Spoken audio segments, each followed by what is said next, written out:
سورہ صافات کے دوسرے رکوع میں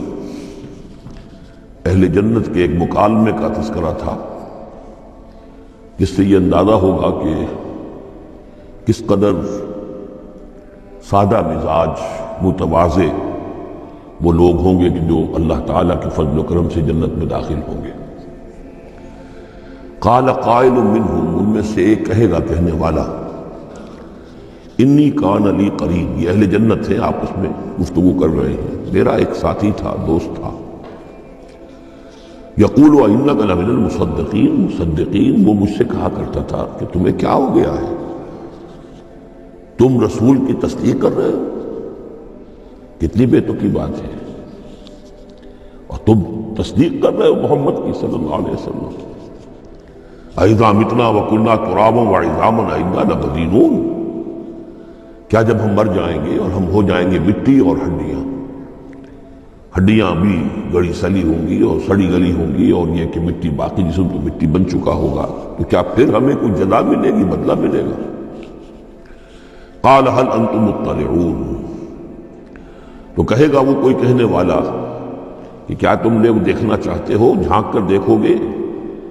تمہارا وہ دوست جو تمہیں گمراہ کرنے کی کوشش کرتا تھا وہ کہاں ہے، کس حال میں ہے، دیکھنا چاہو گے؟ یعنی اہل جنت کے لیے یہ اہتمام بھی کیا جائے گا۔ فاطلع،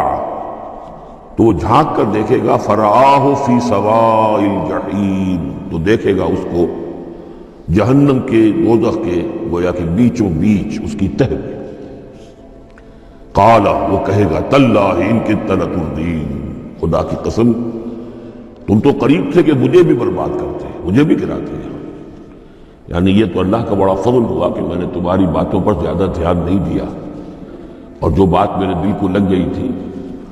جو بات مجھے بھلی لگی تھی، جس کی گواہی میری قلب کی گہرائیوں سے برآمد ہوئی،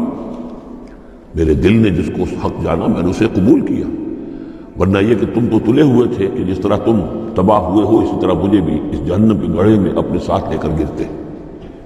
وَلَوْلَا نِعْمَةُ رَبِّي لَكُنْتُ مِنَ الْمُحْضَرِينَ، اور اگر میرے رب کی نعمت مجھ پر نہ ہوتی، احسان نہ ہوتا، انعام نہ ہوتا، یہ تو اللہ کا فضل ہے میرے پروردگار کا، تو میں بھی ہو جاتا انہی لوگوں میں سے جو یہاں پکڑے ہوئے آئے ہیں گرفتار ہو کر اور اس جہنم کے حوالے کر دیے گئے۔